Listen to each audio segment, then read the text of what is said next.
Russian President Vladimir Putin launched his summer offensive with bold promises: more troops, more firepower, and a decisive push to break Ukrainian defenses. But that offensive is now stalling. Across multiple fronts, Ukraine's kill zones are systematically dismantling Russia's assault. Entire columns are being caught in pre-planned traps, mined roads, precision artillery strikes, and relentless drone attacks, leaving burned-out tanks and destroyed vehicles scattered across the battlefield. What was meant to be a show of strength is rapidly turning into one of the most costly military blunders of the war. From Belgorod to Pokrovsk to Kharkiv, Russian forces are walking into the same deadly traps again. So how is Ukraine pulling this off? And why is Russia struggling to adapt? Let's take a closer look at how Ukraine's kill zones are crushing Putin's summer offensive. According to The Lowdown, Russia is currently focusing its summer offensive on 3 key areas. Pokrovsk is still Putin's main focus. The small city has become Ukraine's main stronghold in Donetsk, because it's a logistical hub that allows Ukraine to provide vital military equipment to its troops operating on the eastern front. Putin wants Pokrovsk. He wants it to take away that hub, and he needs it to carve a pathway through to the Donetsk administrative border. Reaching that border means he essentially takes Donetsk, something he's been trying to do since he started his ill-fated full-scale invasion. Beyond Pokrovsk, Putin is also hoping that his summer offensive will help him to take Kharkiv and protect Belgorod. The latter is a Russian border oblast that Ukraine's President Volodymyr Zelensky has confirmed that Ukraine is attacking. Putin doesn't want that. He doesn't need another Kursk on his hands so soon after Russia reclaimed that territory. As for Kharkiv, Putin wants that city not because it's one of Ukraine's central hubs, but because it's evolved into the symbol of Ukraine's resilience against Russia. Putin tried to take Kharkiv before. He failed. Now he wants the city because taking it would damage Ukraine's morale. Putin keeps ordering assaults on these regions. All that's happening is that his forces are getting funneled into Ukraine's kill zones and decimated. We take you first to Belgorod. Either on or just before May 15th, Ukraine's 92nd Assault Brigade's drones discovered a large Russian force was moving around the outskirts of the small settlement of Zaravilovka. Not only is that settlement nestled in Belgorod, which we've already established is being targeted by Ukrainian raids, but it also lies just opposite the border Russia shares with Ukraine's Kharkiv Oblast. The 92nd Assault Brigade reported Russia's movements on social media. The enemy, using armored vehicles and a significant number of personnel on motorcycles and all-terrain vehicles, decided to stage yet another meat assault, the brigade said. It was an assault that would inevitably end in failure. Rather than fighting against Russia's mechanized units directly, Ukraine's clever troops funneled Russia's vehicles into a pre-planned kill zone, where they were blown up by mines, hit by artillery, and hotly burned by drones of various types, says the 92nd Assault Brigade. Russia's losses were catastrophic. By the end of Putin's failed offensive, around 10 of his BMP fighting vehicles and tanks were nothing but burned-out husks on the Ukrainian battlefield. Don't underestimate how massive this loss is. Euromaidan Press says that they add to the more than 17,000 armored vehicles and pieces of heavy equipment Russia has already lost in Ukraine so far. As more of Russia's armored units get obliterated, Putin is finding himself having to send his soldiers to attack Ukraine's defenses in regular civilian cars and even on motorcycles. Interestingly, this assault near Belgorod may have been a continuation of an earlier assault reported by Ukraine's 58th Motorized Brigade. That means Ukraine's forces succeeded in sending Russian troops into its Belgorod kill zone twice in quick succession. The 58th Motorized Brigade intercepted a Russian attack near Belgorod just days before the 92nd Assault Brigade did the same. In the case of the earlier interception, Ukraine managed to cause massive Russian losses. Putin's forces sacrificed a tank, 2 of its motorcycles, a pair of all-terrain vehicles, 1 civilian car, and a staggering 8 infantry fighting vehicles to this assault. Like the 92nd Assault Brigade, the 58th Motorized Brigade was quick to release a statement on Russia's failure. Leaving a pile of burned scrap metal in the fields, the invaders rolled back to lick their wounds. Of course, except for those who became victims of the adventurism of their own command. The message from Ukraine is clear. Putin is getting too ambitious at a time when he doesn't have the troops available to make those ambitions a reality. That makes his forces easy pickings for Ukraine. In Belgorod and near Kharkiv, Ukraine used drones to track the movements of Russia's slow mechanized assaults. Ukraine watches and waits, often using drone assaults to direct Russia's incoming vehicles into specific areas of the battlefield. That's when Ukraine strikes. All of that misdirection sends Russia's vehicles into territory that Ukraine has covered in mines and targeted with its artillery. Explosive firepower rains from above as detonations occur on the ground, destroying everything that Russia sends Ukraine's. That's the key to a kill zone, and Putin keeps on falling for the same plan. So why does Russia keep pushing? According to the Lowdown, Putin's goal is for his forces to advance to the point where they reach the border of the Dnipro region. There are two reasons he wants to hit that border. Militarily, Dnipro allows Russia to create a pincer in Ukraine's east, forcing Ukraine to stretch its forces further across an enlarged front line. That stretch would result in Ukraine pulling soldiers away from Donetsk and Pokrovsk, Putin hopes, which opens up gaps for his assaults to start working in those regions.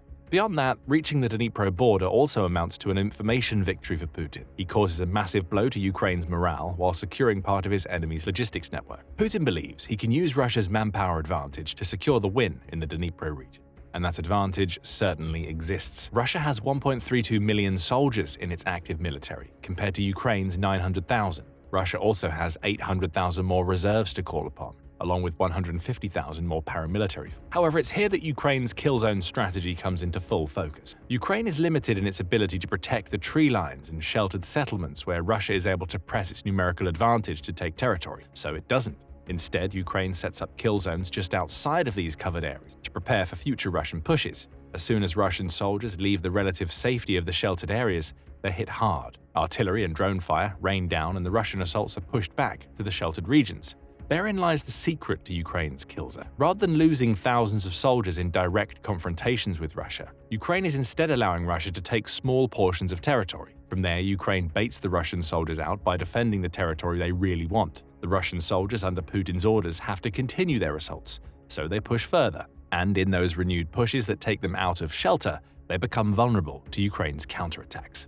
It's a strategy that sees Ukraine sacrifice a little to cause major damage to Russia's military, and it's a strategy that's aided by a somewhat happy accident. As the lowdown notes, a large reason why Ukraine's kill zones are working so well is that Ukraine hasn't built an extensive trench network in the regions that Putin's forces are targeting. That lack of trenches hurts Russia.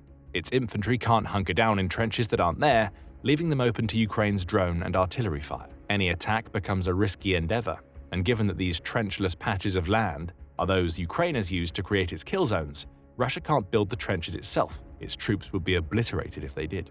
There are echoes of the no man's land, created as part of the trench warfare tactics seen during World War I. Putin would have been happy with that.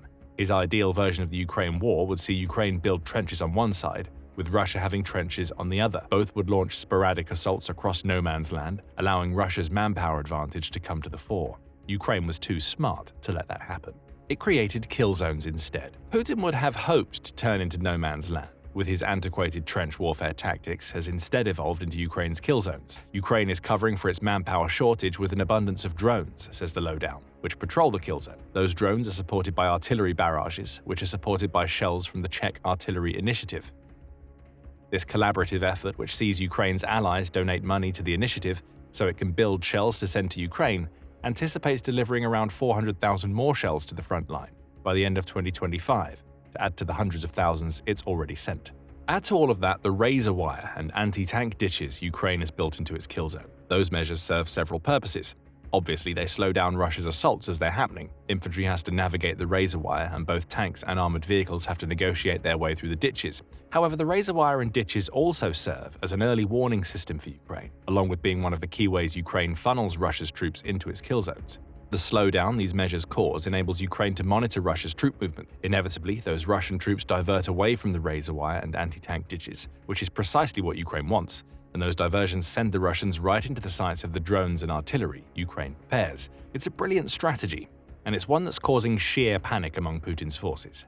As the lowdown notes, Ukraine's clever kill zone strategy forces every Russian soldier who survives a Ukrainian counter to go running in the hope of finding a trench or ditch that could save their lives. Often that cover isn't found. The Russian soldier dies to a drone or an explosion. In other cases, we see Russia relying on motorcycles to get past kill zones. The theory is solid enough. Motorcycles are small enough to fly under the radar as well as fast enough to evade drones, but they still get slowed down by anti-tank ditches. Then they're either cut down by Ukraine's forces or forced into acts of desperation, such as the one seen around the time that Ukraine unleashed its genius kill zone strategy in Belgorod. On that day, a Ukrainian drone tracked a Russian motorcycle soldier racing as fast as he could across one of the kill zones Ukraine created. The soldier got lucky. No mines exploded under his bike, and Ukraine couldn't hit the fast-moving soldier with its artillery. The soldier even managed to avoid drones as he hurtled towards his target. The luck didn't hold. The soldier eventually came across an anti-tank ditch. Measuring 20 feet across and 20 feet deep, the ditch was the obstacle that ultimately spelled his demise.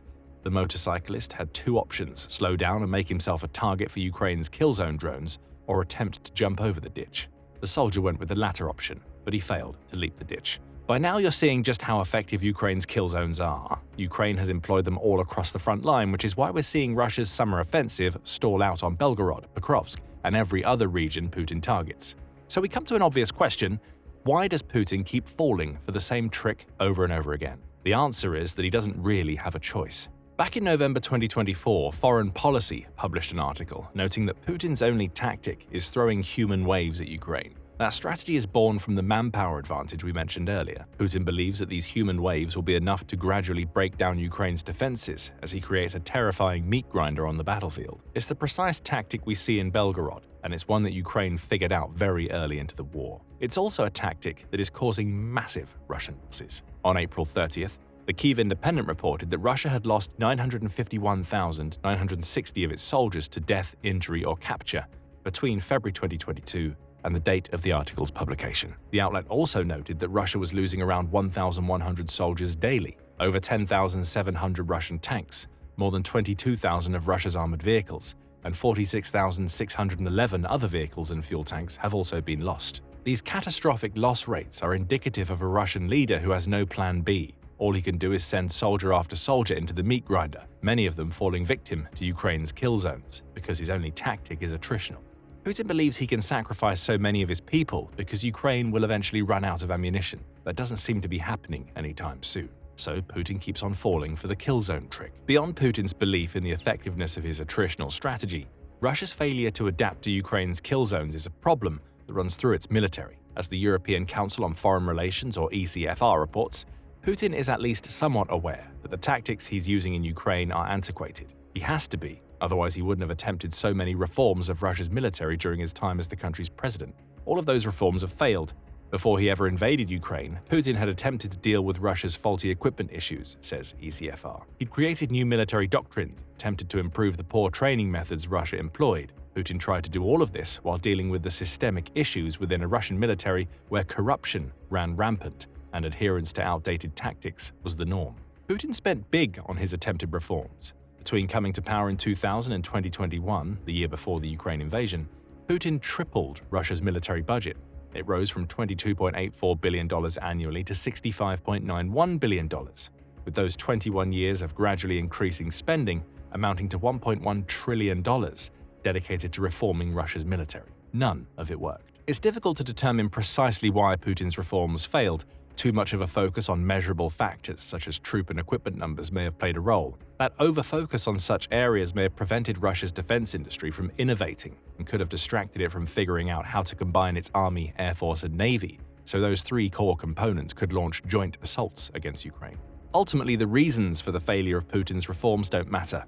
What matters is that we're seeing the results in Ukraine. Russia's forces keep falling into Ukraine's kill zones because they have no option but to do so. It's almost a chicken and egg situation. Putin relies on Russia's manpower and equipment advantage to make gains in Ukraine because his attempted reforms were too heavily focused on those very advantages. You can't reform by keeping what was already in place. That's what Putin attempted to do, and Russia's offensives have devolved into the human wave assaults that we see today as a result. The assaults Ukraine is so easily crushing during Russia's faltering summer offensive. The Belgorod incident we've reported here is just a microcosm of what's going on across the Ukraine war's entire front line. All that's left for Putin is to keep following the same tactic because he's run out of ideas. As the Kyiv Post reported on May 21st, Russia is currently amassing troops near the Kharkiv region, what will likely be renewed rounds of human wave assaults that go into the summer. Russia has also been testing Ukraine's defenses in Sumy and Zaporizhia during the last few months, according to RUSI. Those assaults are either intended to pull Ukrainian troops away from Donetsk or prevent Ukraine's Belgorod raid. Russia is also deploying fiber-optic drones across the front lines.